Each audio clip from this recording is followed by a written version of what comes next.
Hi everyone, I wanted to go ahead and make a video going over the Victorian Age as we are entering into a new period of English literature. I think you're going to notice some pretty big changes as we move into this new time period.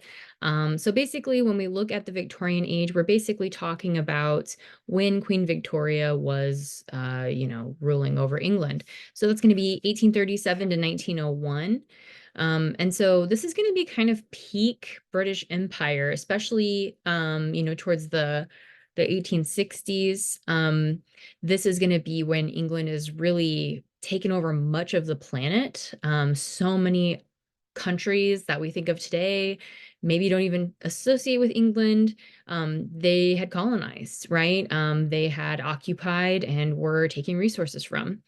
Um, and so it's just kind of a time period to think about in terms of it was just England was the most powerful place on earth.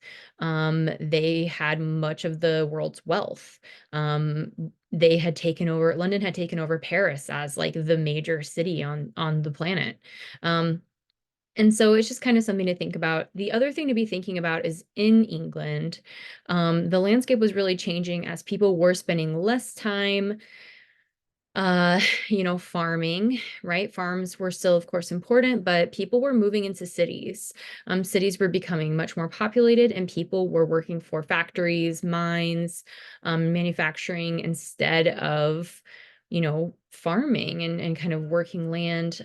Wealth was coming from industry rather than from land ownership, and so things were just majorly changing. This is going to have a major impact on literature, right? Because there's going to be, like we have this week, there's going to be poems responding to working conditions of, for example, children. There's going to be poetry that's responding to kind of like how gross it is that industry is taking away like the art, the aesthetics, the passion of creating things, right? And instead making it this like, you know, this thankless, mindless, horrible work for stuff that is just totally unnecessary. There's going to be a lot of movements as we're looking at this time period, and they're going to be based on sort of the things that are happening at the time, as well as just a pushback against what we saw in the Romantic time period. So some of the things that we saw, in the Age of Reason are going to be coming back. So kind of this view of this subjectivity and emotion and awe, supernatural is all going to be kind of pushed aside. They're kind of over that. And we're getting back to these ideas more in line with, the movement before Romanticism. Okay, right? Objectivity, community, society, decorum, manners, even. And realism. Okay, so we're still moving into sort of a new era. It's going to be kind of like, the 90s are kind of back in trend right now, but it's not really how it was in the 90s. It's like we're taking certain things from previous eras that we like, and then we're leaving other things behind, and we're also adding more things in. And so, social Darwinism is going to be a major conversation now because what people are taking from Origin of Species is that is basically justification for racism, colonialism, oppression based on gender, because basically the theory here is that if you have power, if you have wealth, it's because you earned it because you're better than other people. And I think we can kind of see why maybe there's a problem with that way of thinking. But that was very prevalent at the time. It's a very conservative way of thinking, right? And again, justifying people who already have power and their bad behavior potentially, but very popular. I've kind of gone over some of these others. Religion and science are going to be, again, kind of like butting heads as we're getting more and more, research information. I think science is going to be kind of, affecting people in their daily lives more and more in a way that's kind of hard to ignore. There's also going to be like expansion of Catholic Church and things like that. So lots to look out for in terms of religion. And then also British national identity and empire. There was a lot of pride in the British Empire, a lot of thought about what it meant to be British. And we'll definitely see some of that as we continue reading these texts. So let's start with Elizabeth Barrett Browning. And it's funny because some people would actually put her in a romantic category. But she is she is in the she's kind of a cusper. So she basically had very poor health. She had a really controlling dad, who told her she could never get married, none of his kids could ever get married. And so she was, kind of an invalid who was being taken care of at home, and eventually did fall in love with someone, Robert Browning, who we'll get to later in the slideshow. And he just admired her poetry. He was like, wow, you're amazing. She was very well known, very popular poet. For Aurora Leigh too, which we're not reading, but it's definitely worth checking out if you're interested in her. Um, and Anyway, and they eloped together to Italy, and lived their lives there, had a kid, Penn. And I think we're pretty happy. So later on, people are going to criticize her poetry as being too didactic and, kind of flowery too.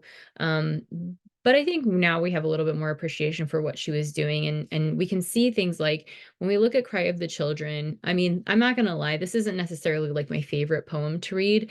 It is a little saccharine, it's like I see why people criticize the sentimentality of her work, but at the same time, like, this was an important issue. She didn't have to care about this kind of stuff. Like, she was upper class. She had the ability to kind of ignore the plight of people who are working.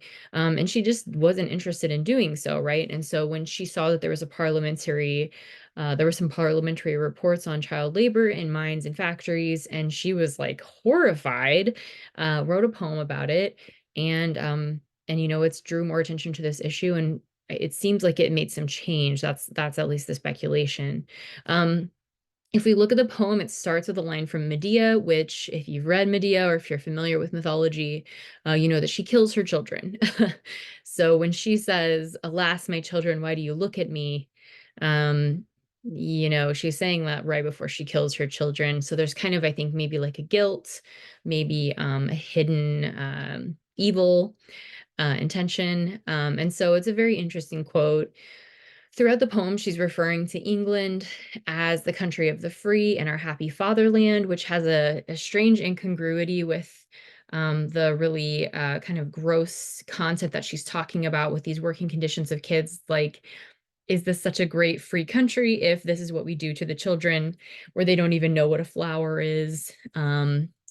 And if you look at the rhyme scheme, it's kind of straightforward: A, B, A, B, C, D, C, D, E, F, E, F. There's going to be some diversion from that. And one of the things I think is kind of interesting if we're looking at this is it uses anaphora, which is going to be a repeated um, a repeated language at the beginning of a line.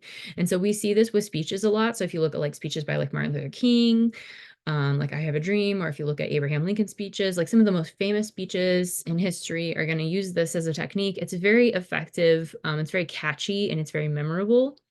It's great for poetry too. And so I think that's a kind of a cool place to learn this technique.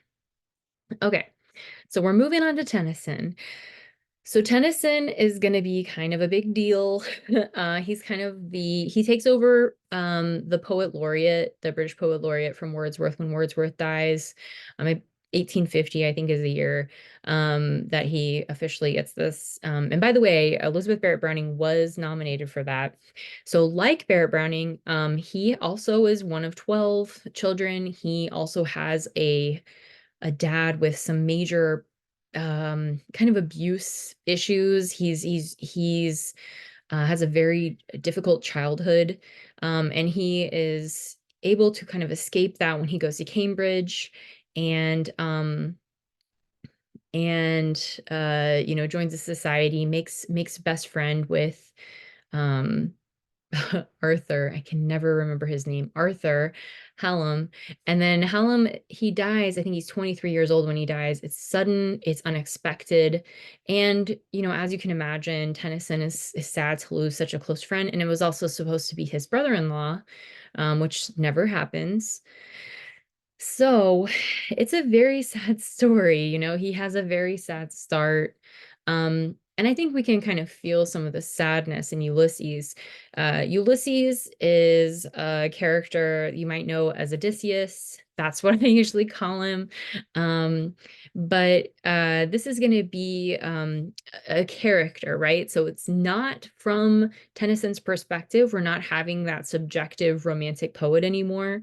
Instead, we're having a character study, right? We have a character who's speaking, who's giving this monologue, and we're learning about the character through this speech. We have a little bit of a narrative going on here. It's very different, right? Because instead of focusing on what's going on internally within the poet, we are looking to a character, right? We're looking to drama. And this is going to be reflecting some of the, ideals of the Victorian era in terms of, they're not really interested in that subjectivity and in that poetic genius in the same way, right? They want to see something more realistic, something more objective. Okay, so, um, yes. Oh, right. What I was going to say about this, though, is that despite that, Tennyson does tell us that, or he did say that the reason, part of what we're seeing in this poem is his own need of going forward and braving the struggle of life. And so typo. And so basically he, after his friend died, I think he was just having such a hard time. And at this time, he had actually also had to go home because his father had died or was sick. I can't remember. I think he had died. And his family was in turmoil. So Tennyson is back home taking care of his family. And I think you can kind of feel that as well, right? Kind of this like reluctant, or like not even reluctant, but like maybe kind of a restlessness with maybe the things that you wish you could do, but your responsibility. Um, and so if we're thinking about the character a little bit, Odysseus or Ulysses is going to be a character, which by the way, maybe we'll see again when we get to James Joyce. But this is a character from the Odyssey, right? By Homer. He's also in the Iliad. If you've read, oh shoot, what's her name? Circe or Song of Achilles, right? Madeline Miller. He's popped up in those kinds of popular mythology books that have come out more recently as well, that are like super popular on TikTok and stuff. Very important character in Greek mythology and and later in Roman. And basically he was really, really smart. He was wise, and he was just crucial to the Trojan War, especially as an advisor. So basically, though, whenever he was headed home, so the Trojan War lasted a really long time. And then when he's headed home, he just keeps going through all of these different hurdles and distractions. It takes him forever, literally years and years to get home. And in the Odyssey, he does go home. Now, Dante would write later that Odysseus decided not to go home, or Ulysses in his case, decided not to go home, but gave a speech where he said, "Hey, let's actually go explore the world. We have this amazing opportunity to discover." And so we can see here that Tennyson is kind of doing a little bit of a balance. He's doing a little bit of an in-between, maybe, between those two options, and is instead saying, okay, well, maybe he does go home. He really does want to go home, but maybe he also kind of wants to go on more adventures. Um, if you look at this poem as well, you'll notice that there's a lot of allusions. I have my Norton anthology of Victorian literature, so that's where I'm getting some of these. I did not immediately recognize them when I'm reading the poem. But there's a line from Hamlet that's being referenced, and there's also a line from Troilus and Cressida. Always get his version and Chaucer's confused. But you can see kind of some of the similarities if you compare those lines. I just thought that was kind of interesting. I love Shakespeare. I love that Tennyson is making some references. Okay, so In Memoriam, this is going to be Tennyson's biggest hit. Okay, so, or at least the one that's really going to make him escape poverty. He had been in love with someone for over a decade, but wasn't able to marry her because of his financial situation. And so once he has this big break with In Memoriam, he's finally able to marry her. And I think finally, from a lot of the biographies I've read of him, it feels like this is kind of when he finally gets to start his life, it feels like. Um, and so anyway, but he did write this poem over a really long period of time. So Arthur died, I believe, in like 1833. Um, and so, you know, he started writing it then, but he continued writing it through the 40s, maybe even until 1850. And so there are some poems that he wrote in there that he acknowledges were not as fresh, right? We're not as fresh in about Arthur as some of the previous poems have been, which were so deeply felt and so personal to Arthur. And then eventually maybe they become a little bit more general about grief or about life. Um, and I think that the one that we're reading from In Memoriam is maybe it follows in the latter category, right? Because it seems like he's focusing more on thinking about beginnings, a new start, and maybe even specifically about the new year. I don't know.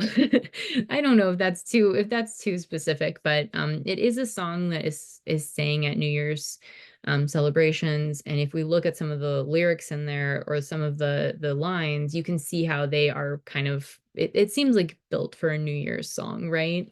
Um, yeah, very, very hopeful, very celebratory. And if you want, you can look up there's sung versions of this song as well. All right, Robert Browning. So, Robert Browning, good for him. Oh, also, I love we're getting into photos, by the way. Tennyson also had a photo. Um, and was someone who apparently people loved. There was a photographer who loved to photograph him. Robert Browning, remember, so this is Elizabeth Barrett Browning's husband. Unlike Elizabeth Barrett Browning and Tennyson, Robert Browning has a pretty happy life. His parents are middle class, they're well educated, and they are so supportive of him in his pursuit of literature and poetry, and wonderful.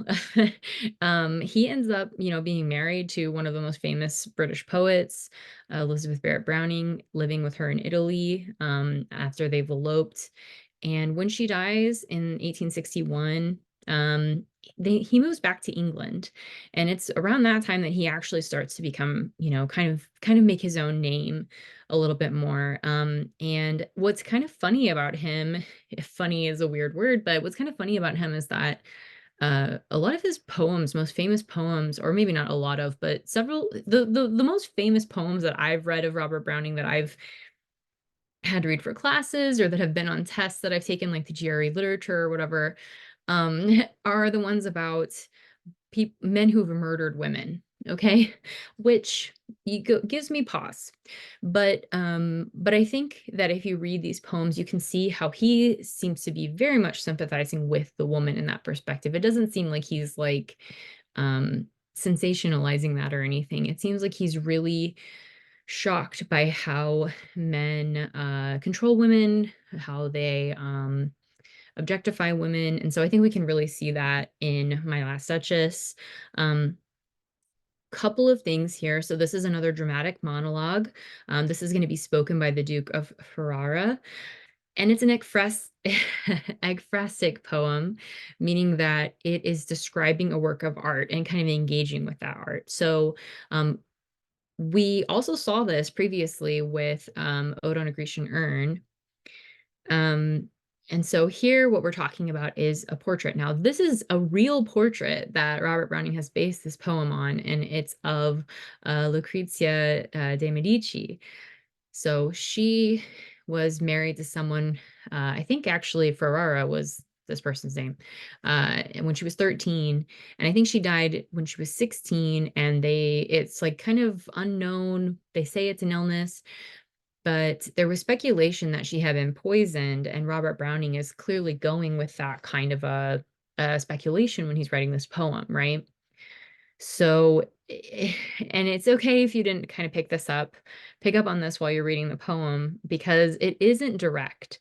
But as we keep getting more and more details from the Duke, we see that he he's revealing that he's murdered his wife, right? Or, I guess you can interpret it another way, but it sounds pretty clear that he's murdered his wife. He suspected her of cheating on him. He was furious that he couldn't control her. And now he has this beautiful portrait of her on the wall that he can look at and admire. Wow, she really was pretty.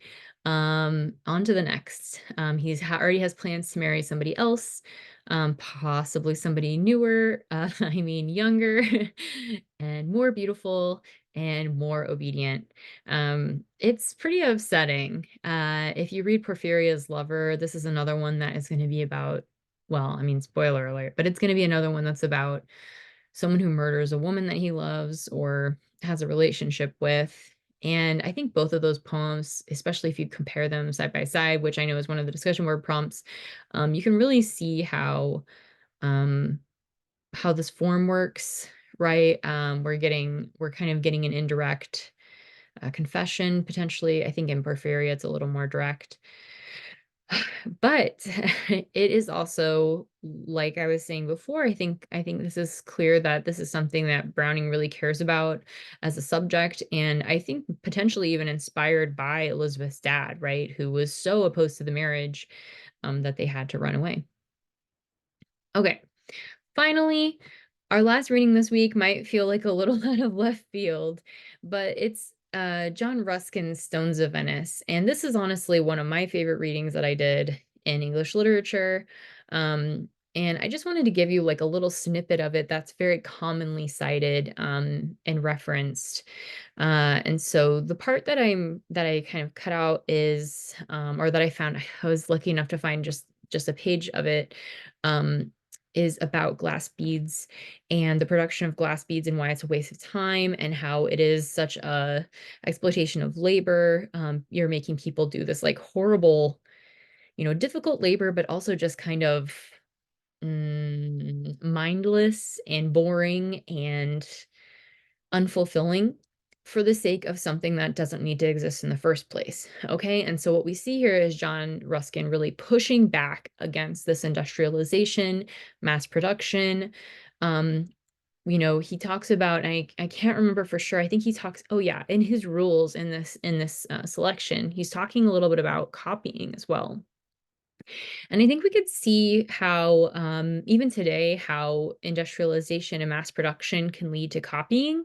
I'm thinking even of like, I have a lot of artists that I follow, and then, you know, AI has, essentially gathered so much of their art that now, anybody can create quote unquote original pieces by, whatever artist they want.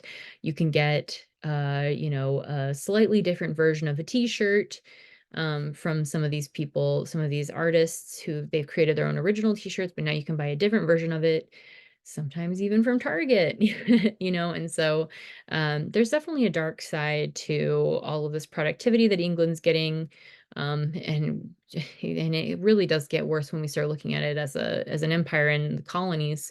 Um, but Stones of Venice is a really good place to start, I think, in thinking about what are the dangers of industrialization? What are the social costs? What are the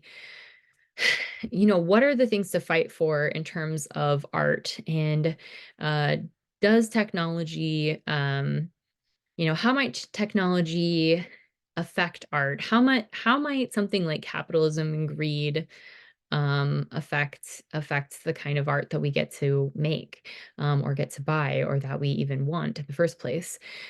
Anyway, he's going to be majorly influential.